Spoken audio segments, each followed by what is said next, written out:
So हे जे दुकान आहे त्याचं नाव होतं नाकाता निदो आणि ते नारामध्ये प्रसिद्ध आहे ते फास्ट स्पीड मध्ये मोची पाउंडिंगच्या सादरीकरणासाठी. मोची हा जपान मधला एक गोड पदार्थ आहे आणि तो मुख्यत्वे तांदळापासून बनवला जातो. तर आम्ही या दुकानामध्ये जी मोची खाल्ली होती त्याला योमोगी मोची असं म्हणतात आणि ही मुख्यत्वे करून वसंत ऋतू किंवा स्प्रिंग सीझन मध्ये बनवली जाते. ही मोची बनवण्यासाठी जी सामग्री लागते त्याच्यामध्ये तांदूळ तर असतोच, थोडी चवीसाठी साखर असते आणि मगवटची जी पानं असतात त्याच्यामुळे ही जी मोची आहे त्याला हिरवा रंग मिळतो. तर मग मगवटच्या पानांचं प्रमाण हे जितकं जास्त तेवढा मोचीचा रंग हा गडद होत जातो. सो या मोचीमध्ये जे गोड फिलिंग होतं ते अजुकी बीन्स पासून बनवलेलं होतं. मोची बनवताना त्याच्यावरती जी पाउंडिंगची प्रक्रिया केली जाते ती खूप महत्वाची असते कारण त्याच्यामुळेच या मोचीला एक चिवटपणा प्राप्त होतो आणि जी नुकतीच तयार झालेली मोची असते ती हाताला काहीशी चिकट असते. म्हणून मग अशा मोचीला सोयाबीन पावडरचं एक कोटिंग जे असतं जे मातकट रंगाचं असतं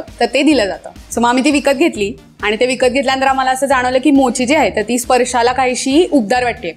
सो आपल्याकडे पण जेव्हा ताजे ताजे लाडू तयार होतात हाताला ते काहीसे कोमट किंवा असे उबदार लागतात. ही जी मोची आम्ही घेतली होती ती पण म्हणजे अगदी आमच्या समोरच तयार केली होती त्यांनी. सो ती पण काहीशी अशी उबदारच लागत होती आणि त्याच्यानंतर जेव्हा आम्ही ती खाल्ली त्याची जी चव होती त्या मोचीची ती हलकी गोड होती तरी त्याच्यामध्ये एक प्रकारचा कम्फर्ट होता आणि त्यामुळे आम्हा दोघांनाही ही मोची खूप जास्त आवडली.